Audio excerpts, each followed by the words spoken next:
In this video, we're going to learn all about our bow. First, we need to know the different parts of the bow. Here you should have a black rectangle at the end of your bow. Mine has kind of a picture of a treble clef right there. Many of them have just kind of a white circle right there. That is called the frog. This is the frog, and the end of the horsehair attaches here on the frog, and it connects it here to the stick. So that's the frog. And then here at the end, we have this silver screw, the screw, and it is an actual screw. It turns to the right and to the left, and that's what we're going to use to tighten and loosen the horsehair. So we have the frog and the screw. And then right next to the frog, you should have a rubbery thing right here. That's called the grip. The grip, and it might have some winding right next to it. Some of the grips are just rubber and some have the winding. And then we have the long stick, and it comes all the way out to the tip, that other pointy end of the bow. That's called the tip. And then, of course, this is horsehair. So we have frog, screw, grip, winding, stick, tip, horsehair.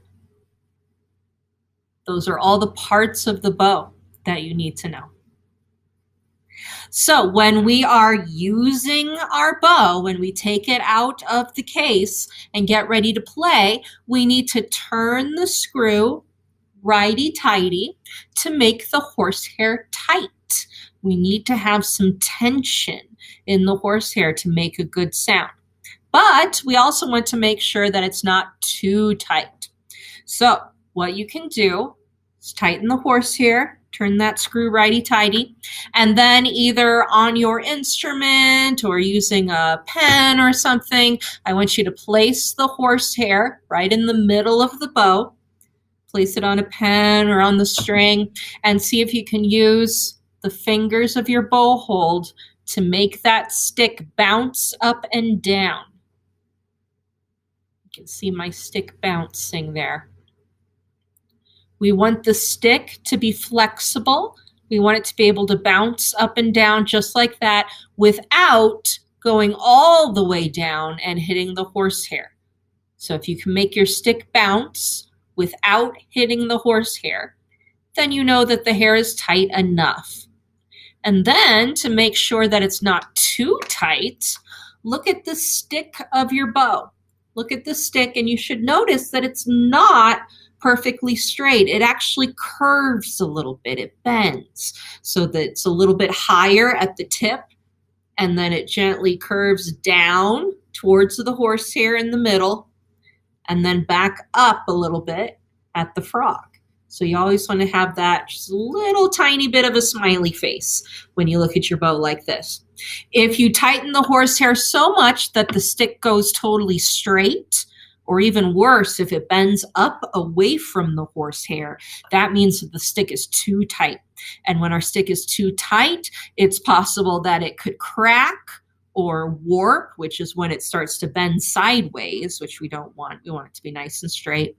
Or the horsehair could get stretched out and start to fall off of the bow. All bad things that we don't want to happen.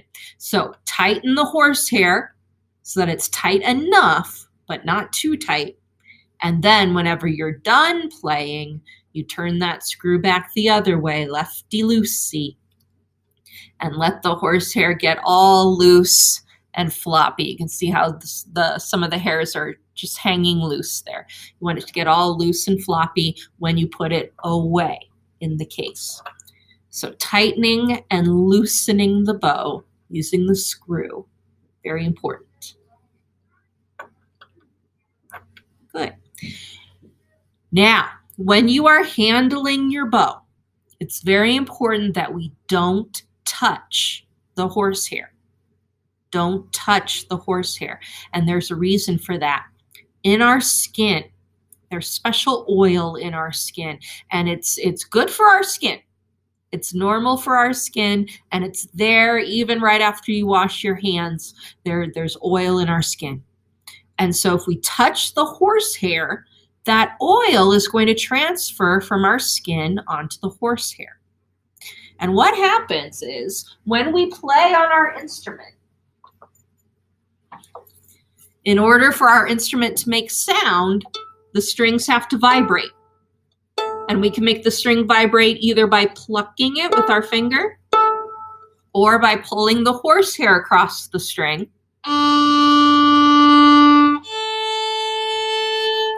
And what happens is the horsehair and the string, when they rub together, they create that special kind of energy called friction.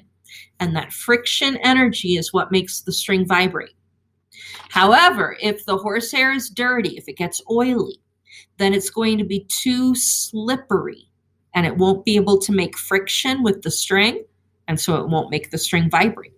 So if you have an oily spot on your bow, an oily, dirty spot, that spot is not going to be able to make sound out of the string. And of course, that's not good. We don't want that to happen. So it's very important that we keep our horsehair nice and clean, only touch the wooden parts of the bow as you're handling the bow. The one exception to that is when we're making our bow hold down here, your fingers might brush against the horsehair just a little bit. That's okay. If only that little bit of horsehair right next to the frog gets a little dirty, that's okay. In fact, if I hold mine up real close here, you can kind of see where it's just a little discolored there right next to the frog. But we can do without that 1 inch of horsehair right there at the end, as long as the rest of the horsehair is nice and clean, then that's okay. And then the other thing that you might be wondering about is the rosin. Your instrument should have come with a rosin, and rosins come in all different shapes and colors.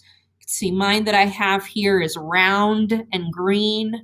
Yours might be brown or kind of golden yellow. It might be in a wooden rectangle kind of box. But rosins are all basically the same. And rosin is made out of tree sap. It's made out of tree sap that's been boiled, and different companies will add some other secret ingredients. And then they pour it out, and as it cools, it hardens into this rosin. And so what we do with the rosin is we take it and we rub it on the horsehair. And you want to use kind of small, fast rubbing motions.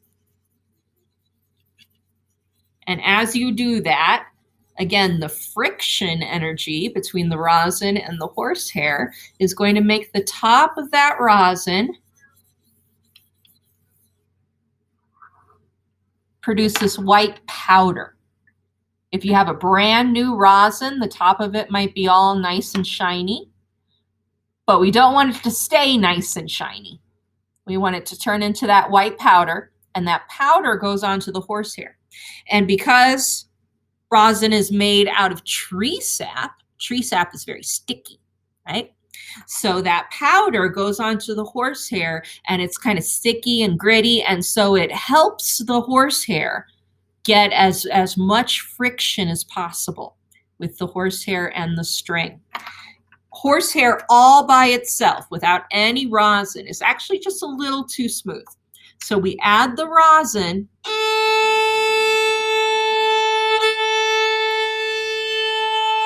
to help the horsehair really grip the string, get that good friction, and make a nice, beautiful sound.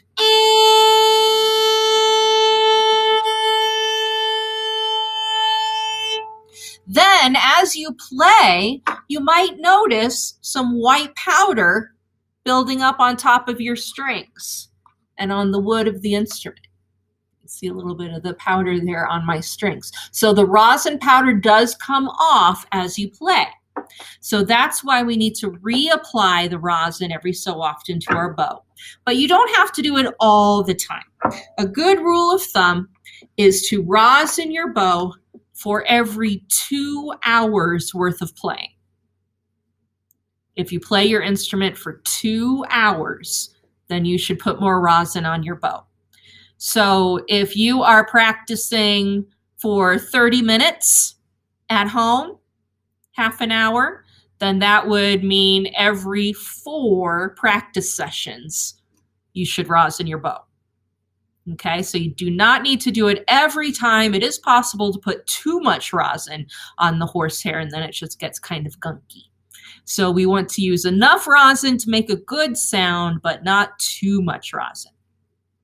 So those are all the things that you need to know about your bow to get started. And in the next lesson, we'll talk about how to move our arm to get a nice sound playing with our bow on the open strings.